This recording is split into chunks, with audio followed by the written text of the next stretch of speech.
As Canada moves closer to its April 28th elections, many conversations are happening about the role of Khalistani groups in Canadian politics. Recently, Ajay Bisaria, India's former High Commissioner to Canada, made an important observation.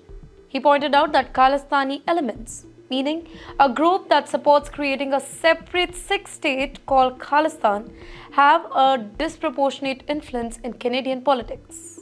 However, he also made it very clear that these groups will not be powerful enough to decide the outcome of Canada's national elections. Well, the influence of Khalistani groups did not happen overnight. They have been active in Canada for almost 40 years, specifically growing stronger during 1980s after the Indian military operation at the Golden Temple and the assassination of Prime Minister Indira Gandhi. Since then, Canada, specifically areas like British Columbia and Ontario, have seen small but loud Khalistani groups who are organizing rallies, fund political campaigns, and shape community discussions too. Although these groups represent only a minority of Canadian Sikhs, they are highly organized and extremely vocal.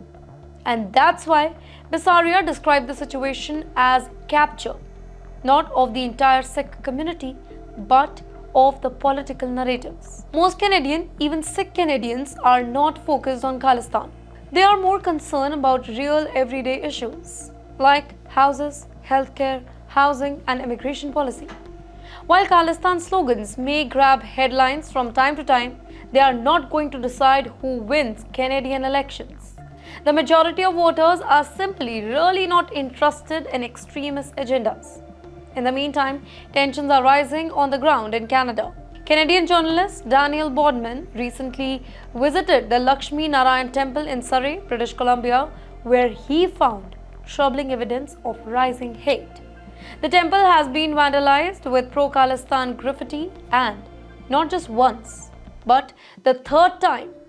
Rodman openly questioned whether Canadian authorities are doing enough to protect religious sites and minority groups or not. Sadly, this is not an isolated incident.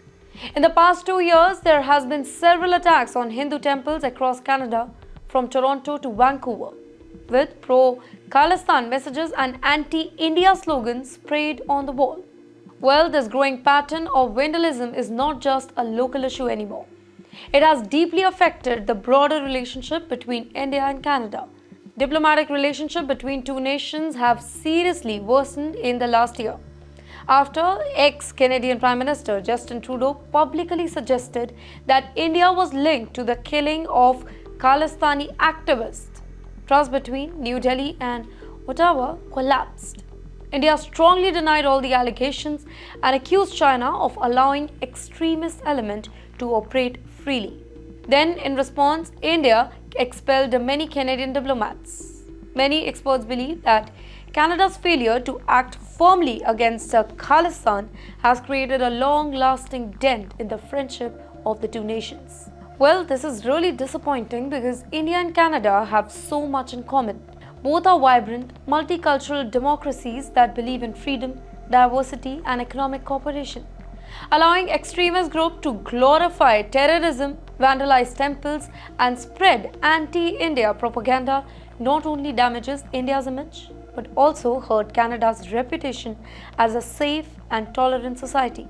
Well, our view is that it's time for Canada to draw a clear line. Freedom of speech is a pillar of democracy, we do agree, but glorifying terrorism is not freedom, and attacking religious places is not a form of protest. It is a hate crime.